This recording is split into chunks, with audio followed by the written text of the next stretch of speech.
শুভ প্রজাতন্ত্র দিবস 2026। এটা 77তম প্রজাতন্ত্র দিবস এবং আজকে এই ভিডিওতে আমি আমার দুজন অনুপ্রেরণা শিক্ষক আদর্শের কথা বলতে চাই। আমাদের সবার খুব প্রিয় নেতাজি সুভাষচন্দ্র বোস এবং ভগৎ সিং। আমি গর্বিত, আমি ভারতীয় এবং আমি গর্বিত, আমি বাঙালি। এবং আজকে এই ভিডিওটা করার একটা প্রধান উদ্দেশ্য হলো যে আমার জীবনের বেশ কিছু চিন্তাধারাকে এই দুজন আমার জীবনে সম্পূর্ণভাবে পাল্টে দিয়েছে। ওনারা আমার কাছে বিশাল বড় এক শিক্ষক।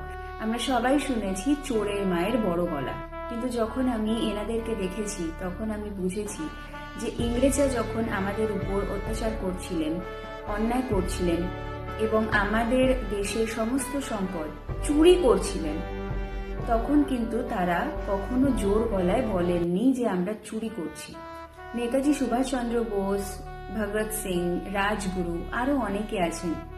এনারা আমাদেরকে চোখে আঙুল দিয়ে দেখিয়ে দেন এবং আমাদেরকে শেখান যারা সাহসী, যারা স্বনির্ভরশীল, তারা সর্বদা মাথা উঁচু করে, শির দ্বারা সোজা করে সাহসের সাথে সংগ্রাম করে এবং তারা প্রতিবাদ করে অন্যায়ের, চোরের, ডাকাতির, অত্যাচারীর, সবার। এবং তার জন্য নেতাজি সুভাষচন্দ্র বোস, ভগৎ সিং এনাদেরকে জেলেও যেতে হয়েছে। তাই কখনো অপরাধীরা জোর গলায় কথা বলে না, তারা সর্বদা নিজের অপরাধকে লুকোয়।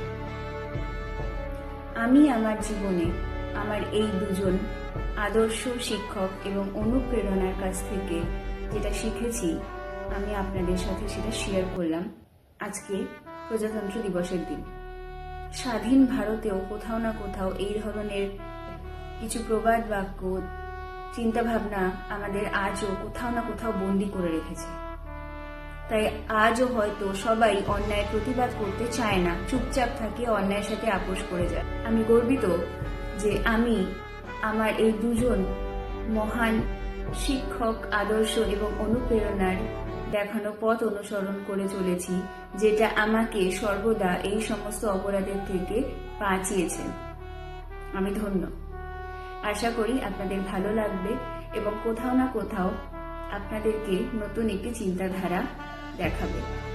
সবাই ভালো থাকবেন, সুস্থ থাকবেন, সতর্ক থাকবেন, সাবধানে থাকবেন। Thank you so much for watching this video. Tata.